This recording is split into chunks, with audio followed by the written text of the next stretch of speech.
Bonjour, je suis le frère Marvel.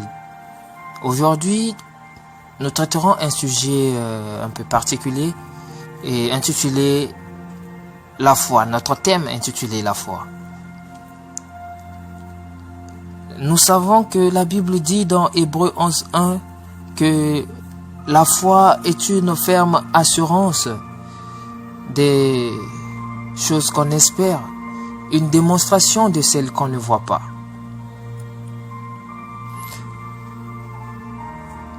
Une définition qui est souvent utilisée dans l'Église et dans le milieu chrétien. Mais malheureusement, cette définition et aussi que les chrétiens appliquent aujourd'hui ne reflète pas de ce qui est de cette définition. Je veux dire que les chrétiens ont l'espérance. Les chrétiens ont la ferme conviction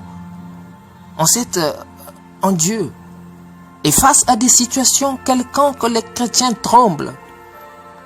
Face à des situations quelconques, les chrétiens n'arrivent pas à manifester ce qui est dit dans cette définition.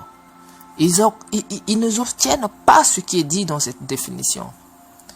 La ferme assurance de ce qu'on espère. Ils espèrent et ils cherchent à voir la démonstration de ce qu'ils ne voient pas. Mais à la fin, c'est des pleurs qui continuent. Un verset dans la Bible qui me réjouit tant chaque fois quand je me dis je suis chrétien et je lis ce verset biblique. Dans le livre de Jean 14, le verset 12. Jésus dit que en vérité, je vous le dis, que celui qui croit en moi fera aussi les œuvres que je fais, et il en fera plus grandes que moi, parce que je m'en vais au Père. Oui, ce verset nous laisse dire que nous avons la puissance en permanence pour pouvoir opérer dans les dimensions où le charnel voit l'impossibilité, pouvoir impacter le monde par notre foi.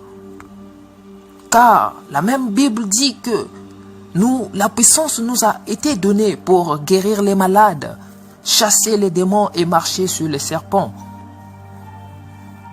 Malheureusement, les chrétiens prient matin, soir, matin, midi, soir.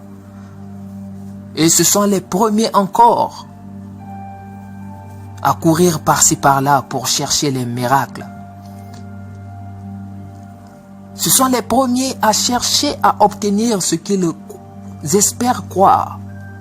Pourrons-nous dire qu'ils manquent de foi? Et pourtant, ils font preuve de foi.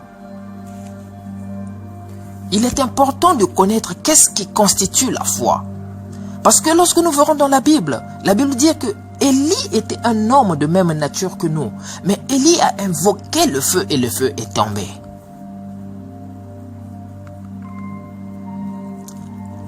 Daniel a été jeté dans la fosse au lion et sorti vivant parce qu'il avait la foi.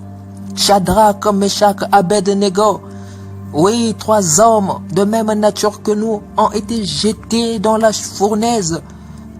Oh Seigneur, ils sont sortis vivants parce qu'ils avaient la foi. Et nous aujourd'hui chrétiens, nous n'avons pas à manifester ces choses. Nous n'arrivons pas à manifester cette dimension de la foi. Oui, cette foi où tu peux voir un malade, un boiteux lui dire « Viens mon frère ». Tu ne pries pas mais tu lui imposes juste les mains et il est guéri. Cette foi où tu arrives quelque part, le démon te voit et les démons fuient. Cette foi où tu peux arriver quelque part, ouvrir les mains, les yeux des aveugles, ou ressusciter les morts, parce que cette puissance nous a été donnée, dit la Bible. Oui, pour obtenir cette foi, il nous faut 7 choses.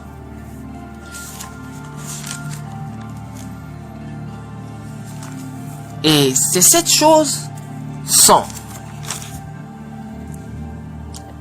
les œuvres, les épreuves, la patience, la sagesse, la conscience, l'attitude et l'adoration dans la foi.